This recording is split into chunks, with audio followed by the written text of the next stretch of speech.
13-15 ғасырдың бірінші жартысындағы Қазақстан, Моңғол империясының құрылуы.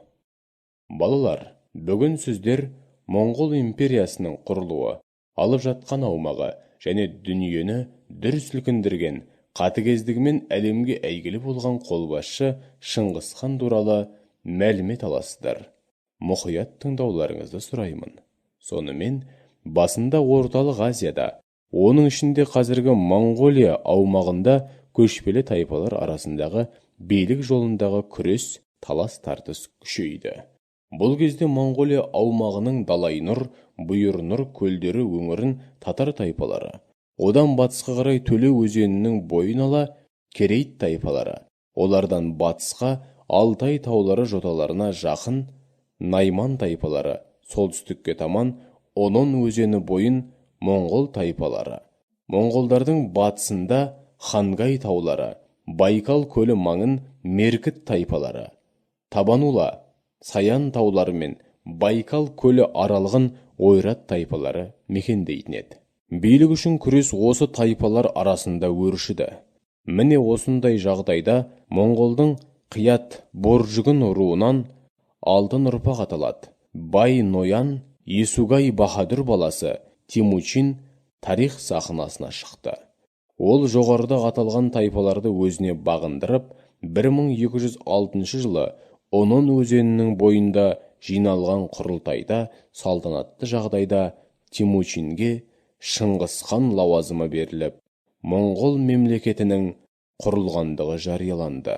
1207-1208 жылдардың қысында Шыңғыс ханның үлкен баласы Жошы Енесей қырғыздарын және Сібірдің оңтүстігіндегі басқа да орман халықтарын бағындырса, 1207-1209 жылдары Шыңғыс хан әскерлері тұтқиылдан шабуыл жасап, Таңғұттық Сисия мемлекетін күйретті.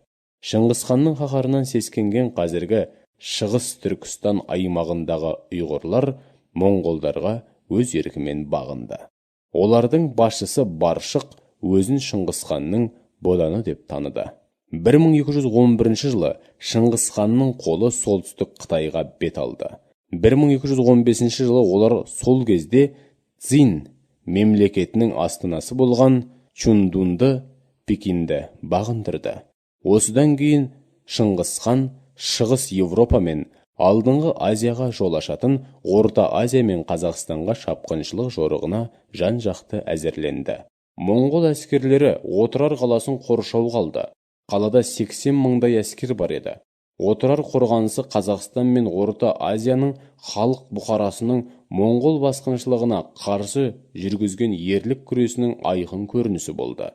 Қарамағында қамал бұзатын техникасы, оның ішінде жанып кететін күбішектер, ататын машиналары болса да, моңғолдар бұл қаланы 6 ай бойы ала алмады. Қаланың құлауына опасыздық себеп болғандығы белгілі. Сыр бойындағы қалалардың тұрғындары да ерлікпен қорғанды. Соның бірі Сығанақ қаласы. Қала қорғанысы 7 күн, 7 түнге созылды. Ақыры қала жау қолына өтіп, моңғолдар қаланы тонап, халқын аяусыз қырды. Бұдан кейін Үзгент және Баршынкент қалалары алынды. 1220 жылы 4 сәуірде моңғол әскерлері Жент қаласын бағындырды. Моңғол басқыншыларымен болған шайқаста Орта Азияның ірі қалалары Үргеніш, Бұхара мен Самарқанд қалаларының халқы ерлікпен шайқасты. Қазақстанның кең байтақ жерін Шыңғыс хан өзінің 3 ұлына бөліп берді. Ол жерлер ұлыс деп аталды. Үлкен ұлы Жошыға Ертістің батыс жағындағы үлкен далалық бөлік, Жетісудың солтүстік бөлігін және бүкіл орталық солтүстік және батыс Қазақстанды қамти отырып, төменгі Еділ бойын қоса, одан әрі татар-моңғол атының тұяғы тиген жерлерге дейін, екінші ұлы Шағатайға, оңтүстік және оңтүстік шығыс Қазақстан, яғни Жетісудың үлкен бөлігі және үшінші ұлы Үгедейге Жетісудың солтүстік шығыс бөлігі тиді. 1219-1221 жылдар аралығында Шыңғыс хан әскерлері Қазақстан мен Орта Азияға ойран салып өтті. 1221 жылдың көктемінен бастап соғыс Хорасан және солтүстік Үндістан мемлекеттерінің жеріне ауысты. Моңғол қолбасшылары Жебе мен Сүбедей нояндар бастаған 30 мыңдық әскер солтүстік Иранды басып алып, 1222 жылы Кавказға кірді. Моңғол әскерлері аландарды, қыпшақтарды және Калка өзенінде орныққан орыстарды тас-талқан етіп жеңді.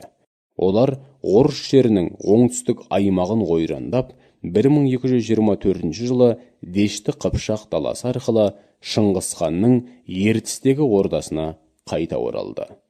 Зерттеушілер Моңғол шапқыншылығы қазақ халқының қалыптасуының аяқталуын 200 жылға кешеуілдетті